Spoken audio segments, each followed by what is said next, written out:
नमस्कार, माझ्या चॅनलमध्ये तुमचं स्वागत आहे.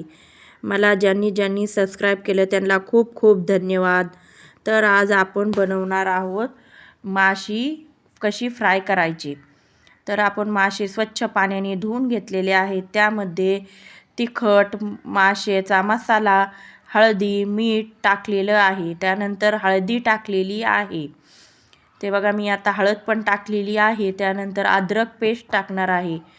अद्रक लसूण पेस्ट टाकलेली आहे. नंतर एक लिंबू कट करून त्यातलं अर्धं लिंबू घेतलेलं आहे आणि ते पूर्ण पिळून घेणार आहे. आणि आता ते बघा, मी सगळं मिक्स करणार आहे.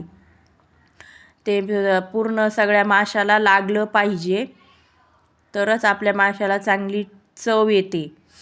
बघा, आता मी ते सगळं मिक्स केलेलं आहे. आता हे आपण अर्ध्या घंट्यासाठी मॅरिनेट करायला ठेवणार आहोत. बघा, आता आपले मासे मॅरिनेट करायला ठेवलेले आहेत.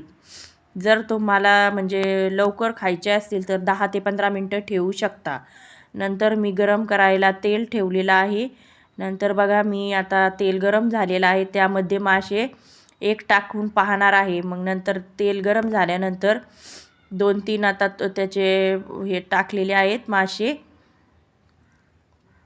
नंतर आता ते सगळे फ्राय करून घेणार आहे. चांगले फ्राय होईपर्यंत, एकदम कडक होईपर्यंत ते फ्राय करायचे आहेत तेलामध्ये. खायला एकदम चविष्ट लागतात. आणि ह्या मासे बिना काट्याचे मासे आहेत. लहान मुले पण खाऊ शकतात. ह्या माशांमध्ये एकही काटा नसतो.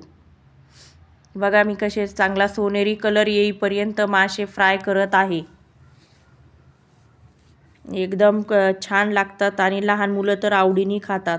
लहान मुलांना काट्याचे मासे आवडत नाहीत, तर दरवेळेस मी असेच मासे आणायला सांगते. ते बघा कसे मी फ्राय करते. सगळे मासे फ्राय करून घेणार आहे. ते बघा, झालेत आपले मासे फ्राय. बघा कसे छान मासे फ्राय झालेले आहेत. धन्यवाद. सबस्क्राईब करा, लाईक करा, शेअर करा.